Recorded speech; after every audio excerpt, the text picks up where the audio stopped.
présentation de Possession démoniaque et d'autres thèmes de John Livingston Nevius, ouvrage de 1896. Nous avons pensé utile et opportun de numériser cet ouvrage et de le faire connaître au grand public. John Livingston Nevius fut missionnaire en Chine et fut confronté à des combats spirituels avec des puissances occultes, et dans son ouvrage, il a rapporté le récit de ces combats au nom de Jésus.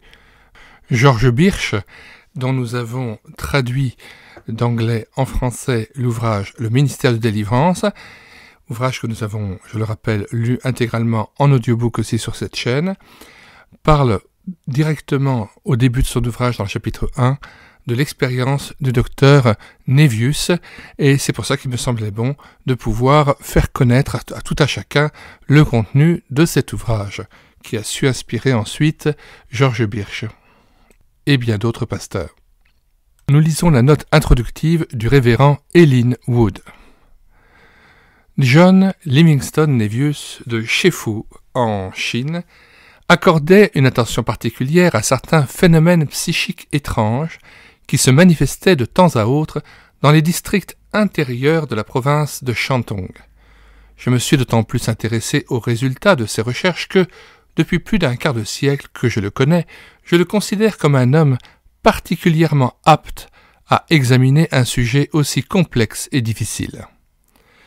Sa perspicacité philosophique, son impartialité judiciaire, sa prudence et sa rigueur consciencieuse m'ont semblé des qualités admirables pour une telle étude. En outre, sa parfaite maîtrise de la langue chinoise parlée et écrite, sa sympathie intime avec le peuple et son interprétation plus juste de sa pensée et de sa vie intérieure l'ont rendu encore plus apte à déterminer les faits réels de l'affaire et à former des jugements exacts sur ceux-ci. Antérieurement à toute connaissance du Nouveau Testament, les habitants de la Chine du Nord croyaient fermement à la possession de l'esprit du corps des hommes par des esprits maléfiques. Cette croyance fait partie de cet animisme ou culte des esprits qui a existé en Chine comme dans beaucoup d'autres pays depuis le début de l'histoire ou de la tradition. Il a toujours été entendu que la personnalité de l'esprit maléfique usurpait ou pour l'instant remplaçait celle de la victime involontaire et agissait par l'intermédiaire de ses organes et de ses facultés. Les souffrances physiques et les paroxysmes parfois violents attestaient la présence et l'activité de l'esprit, et non seulement le démoniaque en question, mais aussi toute sa famille, était remplie d'une anxiété et d'une détresse plus ou moins grandes.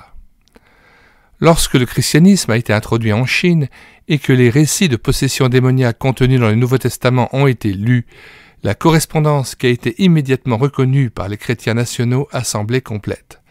En ce qui concerne cette forme particulière de miracle du Nouveau Testament, il n'y a jamais eu de difficulté de la part des chrétiens chinois, ni même de la part de la partie païenne de la communauté. Ce qui est très frappant dans les témoignages donnés par le docteur Nevius, c'est la confiance uniforme dans le pouvoir de Jésus ou même dans l'appel à son nom pour expulser les esprits et libérer les victimes. De l'avis de nombreux témoins, aucun croyant chrétien sincère n'a jamais continué à être affligé. Cela semble être un fait généralement accepté par les païens qui ont connu les circonstances ainsi que par les croyants. On remarquera que presque tous les incidents relatés sont donnés sur le témoignage non pas de missionnaires, mais de chrétiens indigènes, pour la plupart des pasteurs locaux. Les cas ont cependant fait l'objet d'une enquête approfondie par plusieurs missionnaires différents qui ont partagé l'intérêt du docteur Nevius et aucun d'entre eux ne semble douter de la véracité des témoins. Certains faits sont également passés sous leur propre observation immédiate. Les missionnaires en Chine ont tous agi avec une grande prudence dans ce domaine. Le docteur Nevius et d'autres ont évité toute mesure qui pourrait laisser supposer aux gens qu'ils revendiquent le pouvoir de chasser les démons, même au nom de Jésus. Il ne semble pas non plus qu'un ministère indigène ait revendiqué un tel pouvoir. Tout au plus, s'est-on agenouillé et a-t-on prié Jésus de soulager le malade, en invitant en même temps toutes les personnes présentes à s'unir dans la prière. et il semble bien établi que, dans presque tous les cas, la personne affligée, s'exprimant apparemment sous une autre personnalité et d'une autre voix, a confessé le pouvoir de Jésus et s'est retirée. Quelle que soit la théorie que l'on adopte pour expliquer ces phénomènes mystérieux, l'idée d'une fraude intentionnelle de la part soit des victimes, soit des témoins et sympathisants chrétiens est exclue. L'absence de tout motif de tromperie, le grand nombre de cas, le caractère éprouvé et mature des témoins et toutes les circonstances liées à leur récit minutieux et cohérent établissent, au-delà de tout doute raisonnable, leur entière sincérité.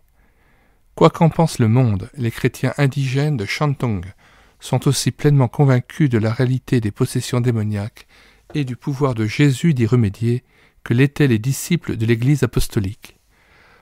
Le nombre de coïncidences que le docteur Nevius a relevées entre ces cas et ceux décrits dans les évangiles et les actes des apôtres est certainement remarquable. À cet égard, chaque lecteur du livre doit tirer ses propres conclusions.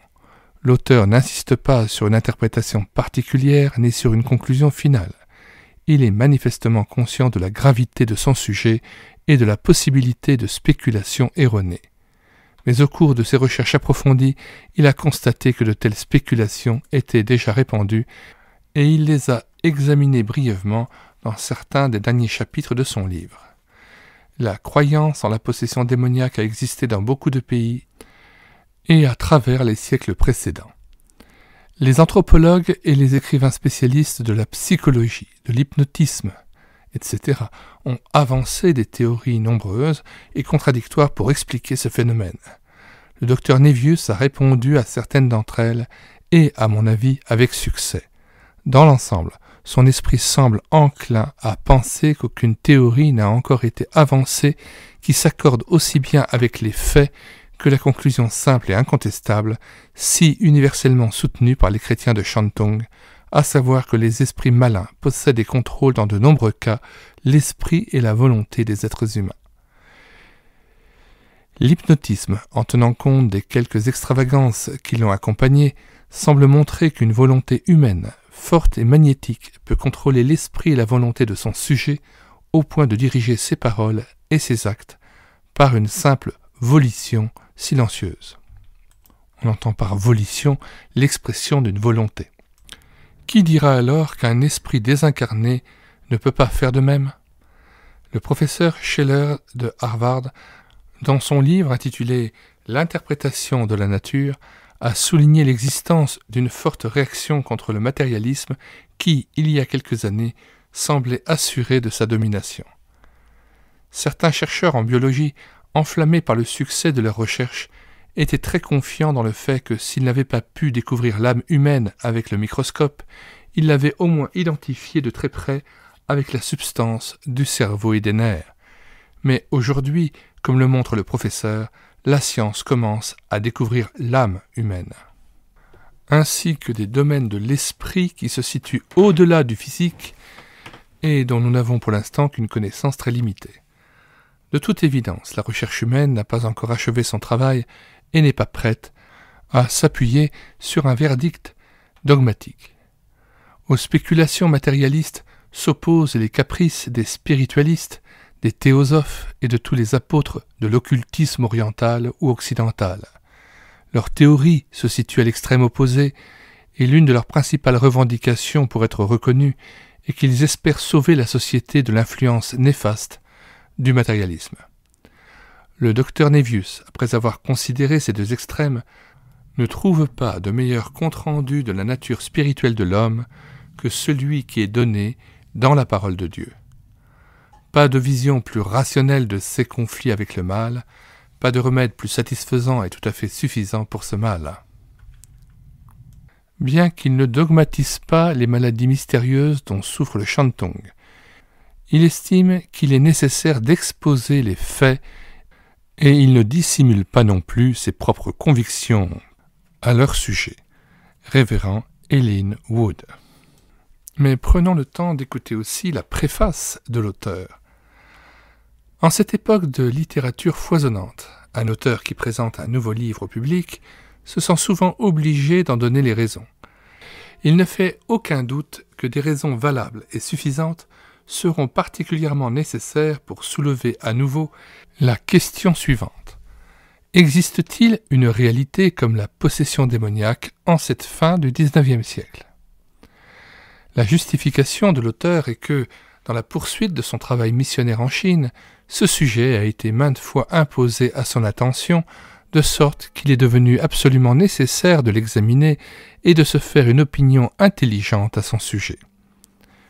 Au cours de cette enquête, dans les intervalles de temps libre des 12 dernières années, des faits ont été découverts qui semblent avoir plus qu'un intérêt local et temporaire, car ils sont presque liés à certaines des questions les plus importantes de notre époque et qui ont trait notamment à l'authenticité et l'inspiration de la Bible, la spiritualité, ou du moins tout ce qui concerne le domaine de l'esprit, le monde spirituel et le matérialisme. Comme le contenu de ce volume est largement lié aux expériences individuelles de l'auteur, un effort pour supprimer sa propre personnalité serait une affectation inutile. Nous espérons que cet argument sera considéré comme une raison suffisante pour utiliser le premier pronom personnel plus fréquemment qu'il ne serait nécessaire. Certains lecteurs de ces pages seront probablement déçus de trouver les caractères et les actions des esprits beaucoup moins intéressants et crédibles qu'ils ne le sont dans les écrits familiers de Milton et de Dante. Il faut cependant se rappeler qu'il ne s'agit pas d'une œuvre d'imagination et que l'auteur n'est pas responsable des personnages qu'il présente. Son but est de présenter un exposé véridique des faits, persuadé qu'une telle démarche ne peut qu'être bénéfique à la cause de la science ou de la religion. John Livingston Nevius. Nous mettons dans les commentaires de cette vidéo le lien de téléchargement gratuit de cet ouvrage. Le téléchargement se fera à partir du site internet médiathèquechrétienne.fr, site que j'ai bâti en synergie avec cette chaîne YouTube Elle écoutait sa parole, afin d'assurer la réédition numérique des ouvrages chrétiens épuisés et non réédités. Comme l'était cet ouvrage, nous vous invitons donc à vous rendre sur le site internet médiathèquechrétienne.fr afin de pouvoir profiter et de pouvoir télécharger gratuitement les 1000 ouvrages que nous avons déjà numérisés et mis à votre disposition.